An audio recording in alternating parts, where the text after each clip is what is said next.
431. Three resistances of each. Three resistances of what? Each. Each 1 ohm are connected to form a triangle.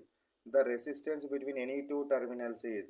So ఇట్లా triangle లాగా form చేసినట్టు ఇక్కడ ఒక resistance ఉంది, ఇక్కడ ఒక రెసిస్టెన్స్ ఉంది, ఇక్కడ ఒక రెసిస్టెన్స్ ఉంది, ఏ బి సి ఉంది, అన్ని కూడా 1 ఓం 1 ఓం 1 ఓమే ఉంది. సో రెండు టర్మినల్స్ మధ్య ఎంత ఉంటుంది అని అడుగుతున్నాడు. రెండు టర్మినల్స్ మధ్య మనకు ఎంత పొటెన్షియల్ ఉంటుంది అని అడుగుతున్నాడు.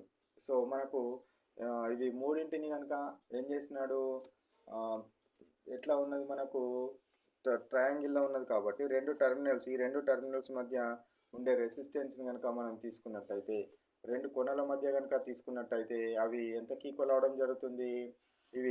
ఇవి రెండేమో ఎట్లా ఉన్నాయి, ఈ రెండు ఎట్లా ఉన్నాయి, ఇదేమో ఇవి రెండేమో సిరీస్లో ఉన్నాయి, మళ్ళీ దీనికి ఎట్లా ఉంటుంది, ప్యారలల్గా ఉండడం జరుగుతుంది. కాబట్టి శ్రేణిలో ఉన్నప్పుడు 1 + 1 2 అవుతుంది, ఇది 1 అవుతుంది, ఇది 1 అవ్వడం జరుగుతుంది. కాబట్టి ఇవి ఎట్లా ఉన్నవి మనకు, ఇవి ప్యారలల్ అవుతున్నవి. సో కాబట్టి ఏమొస్తుంది నాకు, R is equal to R1 R2 by R1 plus R2, R1 R2 by R1 plus R2. కాబట్టి R1 R2 ఎంత, సో ఇక్కడ 2 వచ్చింది, ఇక్కడ 1 వచ్చింది, 2 × 1 / 2 + 1 2/3 అవుతుంది.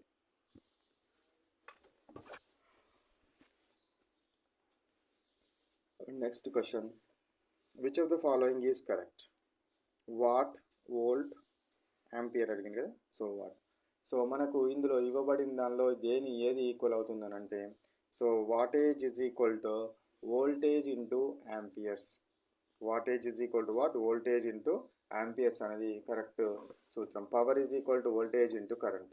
Power is equal to what, V into I కదా, voltage into current. P is equal to V into I కాబట్టి voltage into కరెంట్కి equal అవ్వడం జరుగుతుంది. నెక్స్ట్ వన్, 433 క్వశ్చన్ చూడండి. ఏ torch bulb is rated 2.5 volts and 500 milliamperes. Calculate the power. So power is equal to V into I.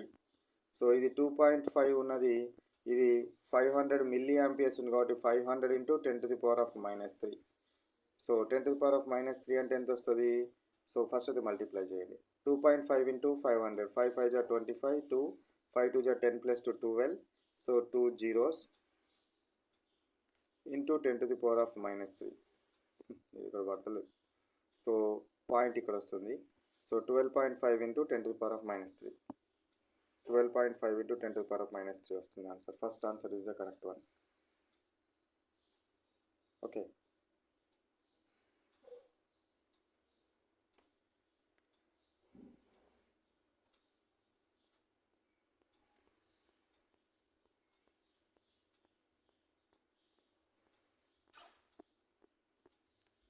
Next question 434th question చూడండి. Kilo watt hour is the unit of. Kilo watt hour అనేది దేని యొక్క unit, power, electric power యొక్క unit. Electric power kilo watt hour, KWH. Kilo watt hour అనేది దేని యొక్క unit, electric power యొక్క units. Electric power యొక్క యూనిట్స్ ఏంటివి, kilo watt hours. Next one 436th question చూడండి. The electric appliances in the houses are connected with each other in. Electric appliances ఎందులో మనం చేస్తాము, ఎలక్ట్రిక్ అప్లియన్సెస్ ఎందులో చేయడం జరుగుతుంది, సిరీసా, ప్యారలలా, ఐదర్ సిరీస్ ఆర్ ప్యారలలా, నైదర్ సిరీస్ నార్ ప్యారలలా. Answer is what, parallel. ఇండలో ఉండే మన ఎలక్ట్రిక్ సర్క్యూట్స్ ఏవైతే ఉన్నాయో ఆ ఎలక్ట్రిక్ సర్క్యూట్స్ కంపల్సరీ ఎందులో కలుపుతారు, మనకు ప్యారలల్గా కనెక్షన్ చేయడం జరుగుతుంది, ప్యారలల్గా కనెక్షన్ చేస్తాము. Next one